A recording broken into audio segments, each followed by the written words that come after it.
sidee buu u bedelaa jirjiroolaha midabkiisa?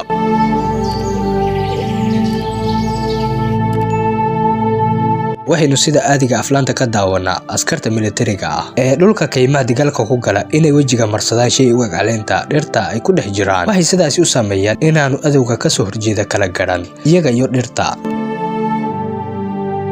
sidaas la mid ah ayaa xayawaanka yar ee jirjiroolaha midabkiisa u bedelaa si aanay adowga hareerihiisa jooga u ogaarsan. sababtoo ah sida xayawaanka diinka ayuu u socod gaaban yahay masaafo dheerna ma socdo badanka. taasi waa aragtida ay dad badan ka aaminsan yihiin in xayawaankan yiri u bedelo midabkiisa, balse sayniska ayaa qaba fikrad ka duwan. waxaa jira unugyo ku jira maqaarka xayawaanka iyo aadamaha oo la yiraahdo unugyada midab sameeyaasha. unugyadani waa ku go'aamay sida uu ekaano midabka oogada maqaarkeenu. marka intaasi ka nimaano jirjiroolaha unugyada u qaabilsan midab sameynta maqaarka waxaa la yiraahdaa iridophores, kuwaas oo u shaqeeya sida muraayad oo kale. hadba meeshii uu marayo ama uu dul taagan yahayna uu midabkeeda yeelanayo, sababtoo ah muraayadda hadba wixii ka soo horjeeda ayaa ka muuqda. markaan ku leeyahay maqaarkiisa ayaa sida muraayadda u shaqeeya, macnaheedu waxa weeye haddii aad muraayad hor istaagto adiga waxa ka soo muuqanaya wejigaaga, sidaas oo kale ayuu maqaarkiisana uga soo muuqdaa hadba wixii markaas hor yaala ama uu ku dul taagan yahay.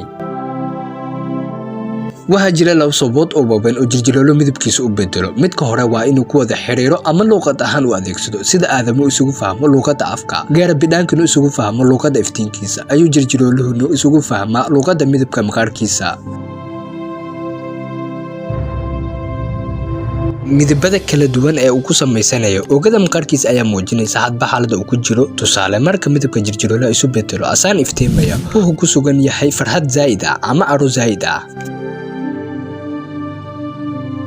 halka marka isu bedelo midabka madowga ku badan yahayna uu ku jiro xaalad hanuun ah ama isku buuq ah. sababta labaad ee jirjirooluhu midabkiisa u bedela waa inuu ku ilaaliyaa heerkulka jirkiisa.